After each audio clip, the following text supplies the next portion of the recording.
Happy to bring in Caitlin Thompson of Racket Magazine. You're very welcome.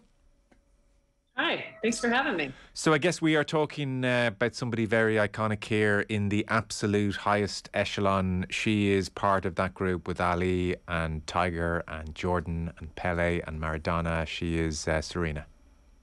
She's really hard to put into words just in terms of the outsized footprint she leaves the sport with, and also what she's done outside the sport. I mean, she's truly transcended the game in a way that's, I think, as you listed, among the greatest names of athletes of any kind of sport in history. Yeah. She said of retirement recently, it comes up, I get an uncomfortable lump in my throat and I start to cry. The only person I've really gone there with is my therapist. One thing is, I'm not going to sugarcoat this. So she's somebody who's very honest, even at 40. This is a devastating moment in her life to have to retire. Yeah, I think she's somebody who we know as a fighter in every context. She's a fighter on the court. She never says die.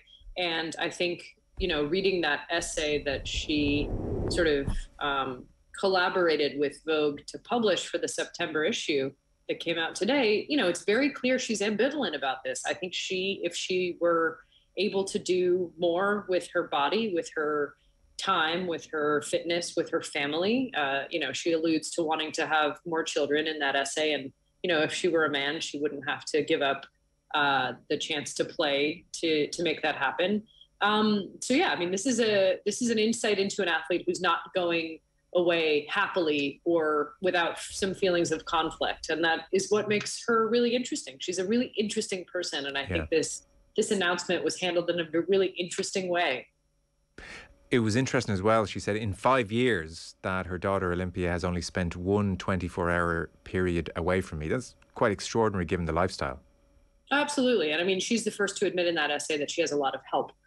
She also has a husband who I think, certainly is a successful business sort of thinker and leader in his own right, but somebody who's been able to go really into more of a support role as she's traveled the world and continued up her, schedule for the most part. The other thing that needs to be said, though, is that she hasn't really played a full schedule of tennis since Olympia has been born. That's not a knock on her, but it would be unrealistic to say she's been really full-time back to the tour ever since, she won that Australian Open while pregnant and then left to go have Olympia and what we now know was a very complicated delivery and had some complications even after birth, postpartum. So Serena hasn't really been a full-time tennis player in the 5 years since she's been back. I think she's made, some stronger showings in some of the seasons than others. But really, I think a lot of us were sort of waiting for this announcement to happen because the appearances that she does make are really fewer and far between and have been for a couple of years. Yeah, if people are wondering about her recent form, she won her first singles match in over a year the other week in Toronto. And the last Grand Slam was that Australian Open when she was 8 or 9 weeks pregnant in 2017. Yeah, I mean, she's come close. In those first couple of years back, she got to a few finals. She notably got to the U.S. Open final where she lost against Naomi Osaka. She made another U.S. Open final where she lost against Bianca Andreescu, and she lost 2 Wimbledon finals, one against Angelique Kerber, I believe, and the other against Simona Halep. So she's really been in the mix. Like, she's made a very, very strong showing, especially postpartum. And we've seen other tennis players do that. Kim Clijsters comes to mind, who won a slam on either side of pregnancy, several, in fact. But, it's no easy feat to accomplish. And I think really in the past couple of years, her efforts to get deep into slams and put herself into contention the way she did immediately after she became a mother really kind of started fading. She kept going out earlier and earlier in tournaments, and I think eventually reality sort of catches up with us, right? And I think going back to what she announced today, it really does seem like she didn't come to this conclusion or resolution without some very deep conflict that maybe is still present. I watched King Richard recently, a movie which may well be forever overshadowed by Will Smith slapping Chris Rock. And I wasn't that keen to watch it. I just assumed that their involvement meant it would be happy, clappy, hollow and not up to much. But actually it was surprisingly decent. And towards the end of the movie, which really charts their extraordinary beginnings. And it's a really worthwhile thing maybe just to nod back to again. But Venus has made her first real inroad into the public consciousness, and Serena, the younger sister, is very happy for her sister, but, is looking on with some impatience and jealousy. And Richard Williams, aka Will Smith, spots this, and he walks over to this is right towards the end of the movie, and he says, Venus is going to be the world number one. You're going to be the greatest of all time. I don't know if that happened, but was that always the sense, do you think, Caitlin, that Serena was going to be the one? It's hard to say. I mean, I think, yes, in the sense that Rick Macy and several other of the coaches, even portrayed in that film, but several of the other coaches who sort of famously got a look at them when they were playing. And the reason I use that phrase, got to look at them, is Serena and her sister Venus did not play U.S. junior tennis. They didn't play international junior tennis the way that, by the time you see a Victoria Azarenka or somebody like Coco Gauff, they've usually won or contended for junior Wimbledon, junior Roland Garros, junior Australian Open, that requires, sort of playing your way up the ladder locally and then, obviously in your nation. And Richard Williams very smartly kept them out of that system. And so some of the mystery surrounding their arrival on the tour was how good they actually could be. Obviously, their dad was a hype man of the finest order, but it wasn't really clear if they were going to be ready for the pros because they had sort of eschewed this traditional sort of training, training grounds, training apparatus for junior development. And so some of the coaches who had a chance to look at them or play with them or get to know the family a little bit kind of did point out Serena might be the superior athlete. And I think what I liked about that film and what Serena's announcement sort of today both nodded to is that film really gave Venus her due, both as the trailblazer, but also the person who kind of needed to go first and remove barriers so that Serena could really maximize her potential. Serena said it about her sister, which is absolutely true. Not only was that younger sibling jealousy sort of momentum and motivation building, but also it was because Serena faced a less sort of thorny path because of what Venus had done to kind of remove some of those obstacles, break ground, create the conversation around equal pay at places like Wimbledon. And so it really is interesting, frankly, that Serena is retiring before Venus, who's older, but also that she kind of acknowledges that Venus, walked so she could run. And I think that duality has always been part of their career and the media narrative around them. When they moved from Compton to that Rick Macy Academy in Florida, all the coaches are aghast that Richard Williams is taking his daughters out of junior tennis. And it's said numerous times, well, this is just the thing you do. This is the route into the pro circuit. You can't just not play junior tennis. Now, certainly in the movie, it's portrayed almost as, well, look, I want my daughters to have a childhood and to do well at school. But you mentioned there Richard Williams was also the ultimate hype man. To what extent do you think it was about giving them a childhood and thinking about their long-term development versus almost the mystery and creating the hype? I think it was probably both. I mean, Richard Williams was a much more complicated and at times, honestly, kind of sinister force than that movie portrayed. I mean, they really leaned into how protective he was of his daughters, which was, by all accounts, absolutely true. He was also a businessman who was creating demand and creating, negotiations with apparel companies before, really was certainly maybe done at the time. So I think he was a lot savvier and a little less simple than the movie. Obviously, it's a Hollywood creation, wanted to portray. But I actually think that was, again, probably to their benefit. I mean, Richard Williams, again, complicated guy. You can read a lot about him. While he was telling the world that his daughters were going to be number one in the world, which they were, and nobody believed him. He also gave an interview, I think, to Esquire in the 90s, where he said he was going to have multi-platinum albums that would make, Michael Jackson blush. So you're kind of like, well, some of that's true. And it does take this kind of chutzpah to make, I think, something out of not a lot. So credit to him. But also, he's kind of more wildly interesting and textured than certainly, Will Smith or a Hollywood vehicle is inclined to portray. And again, that's sort of one of the many interesting things about the Williams family. They're not super, super linear. There's a lot of texture there. And I think, in saying goodbye to Serena, at some point, it's kind of unclear what her last tournament is going to be. And she left it a little bit open. We are losing this really sort of fascinating person from the mix. Although, you could very rightly point out that we haven't really had her for the past couple of years. A last thought on Venus and Serena, because I mean, it's one of the most iconic images, I suppose, of 21st century sports, is those two sisters from Compton playing on Wimbledon Centre Court in the final. It was extraordinary at the time. It's extraordinary in retrospect. Of their 9 Grand Slam finals, Serena wins 7-2, and that is a difficult thing, and it felt like a difficult thing for them. Your sense of their relationship, Caitlin? I think that was not that difficult for Venus. I think losing those 2 matches was more difficult for Serena than losing the 7 matches than it was for Venus, if that makes sense. My understanding of their dynamic, and I've known people who have, obviously spent a lot more time and worked with them or coached them or played alongside them.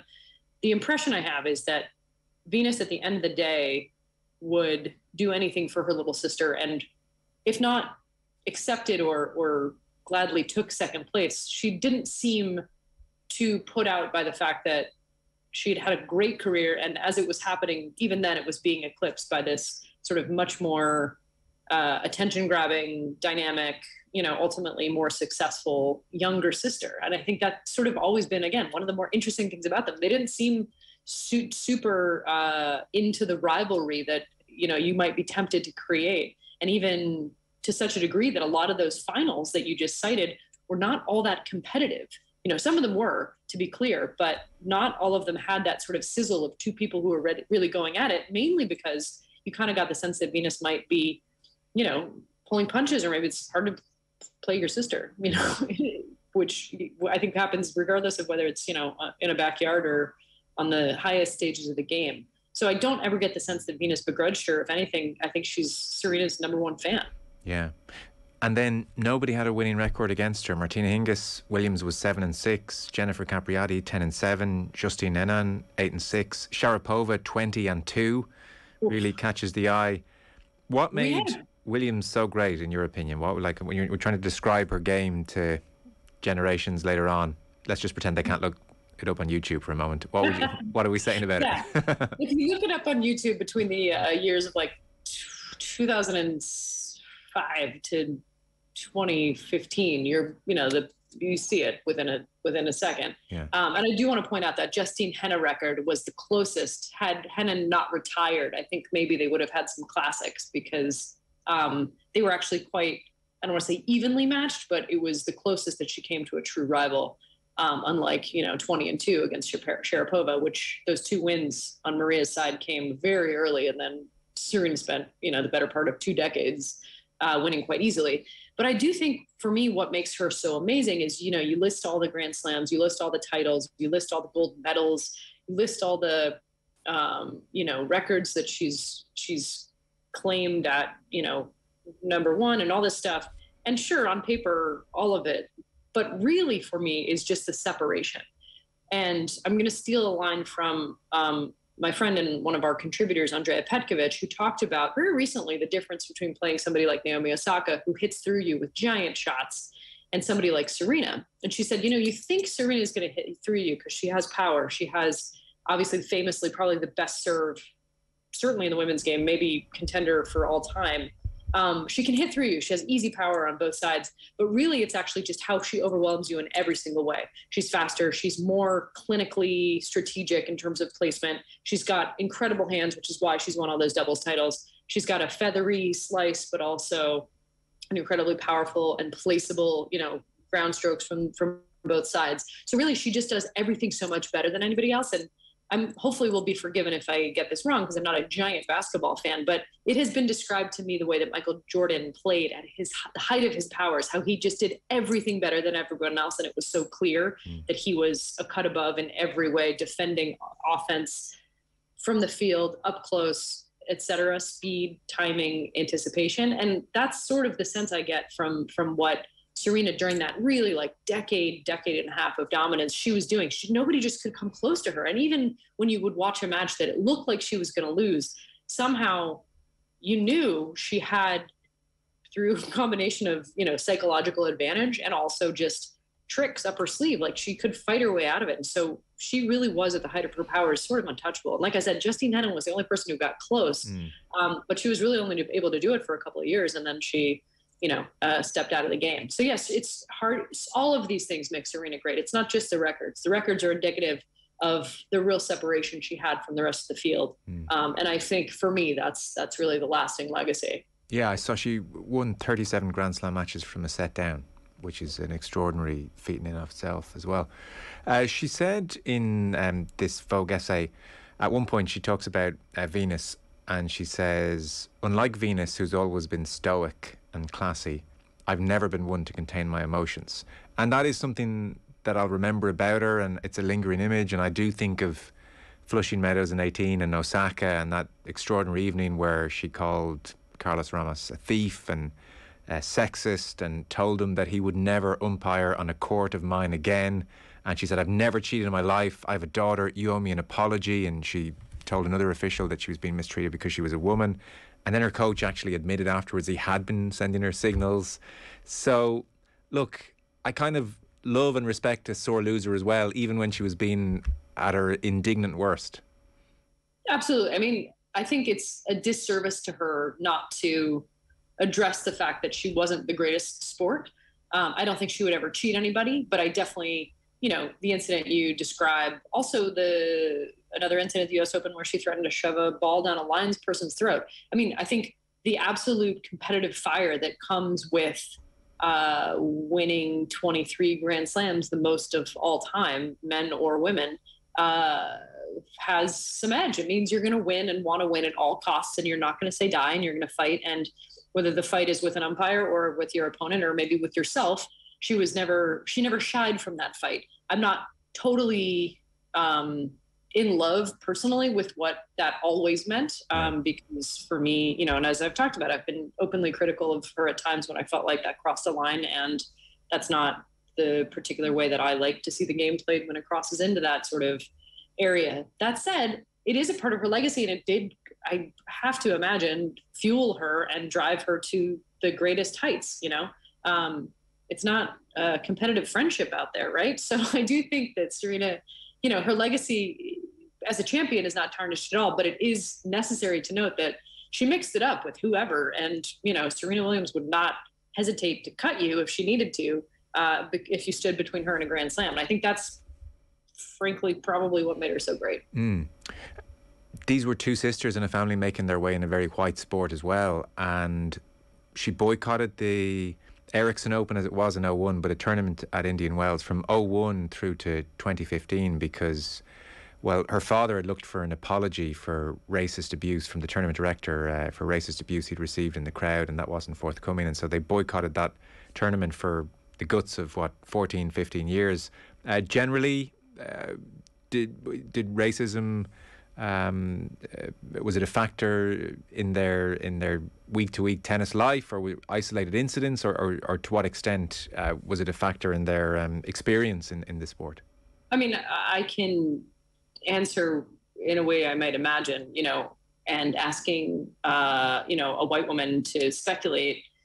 I do want to acknowledge that it is just that speculation, and I don't, be overly confident in my ability to answer or put myself in anybody's shoes. But yeah, I mean, for what they've talked about and from what I have seen in the sport myself, coming up playing tennis in the South, there's a lot of gatekeeping, and we know that from every person who's tried to break barriers within the sport of tennis, and probably every other one as well. And so, yeah, I mean, I think they were absolutely justified to boycott Indian Wells, where the crowd famously turned on them, and according to Richard Williams, and I don't think he'd have any motivation to make this up, they had racial epithets hurled at them.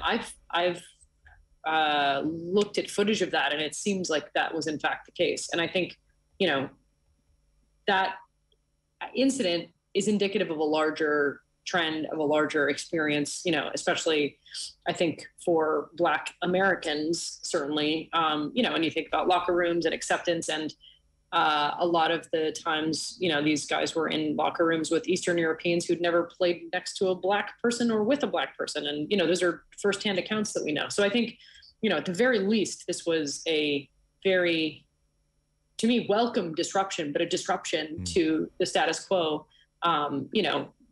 Obviously they're great, Black tennis players, Althea Gibson, chief among them, Lori McNeil, Zena Garrison. They weren't the first, but the first to win consistently and be fixtures in stardom and in finals. They essentially were, and I think it's hard to separate what must have been a pretty constant experience from isolated incidents. I don't know that they would necessarily feel very different from the people experiencing them, right? It probably feels like a larger trend. And so I think what is interesting to understand about them is I take all of their reports of, racial static as, of course, face value, that's their experience, but also coming from where they came from in terms of Compton, California, where their father came from, which is, the Deep South. These are folks who are, only generations removed from slavery and, servitude. And in the South, it feels like not enough distance has happened between the Civil War and modern day. And so, I think what is amazing and probably helped a lot is having siblings and a really vocal and visible and supportive family, because it is useful to anybody in a sort of tumultuous, difficult, pressure-filled environment like tennis that really relies on the individual, especially if you're Black and you're in a sport that doesn't have a lot of faces that look like yours. Caitlin Thompson, we're out of time. Thank you so much.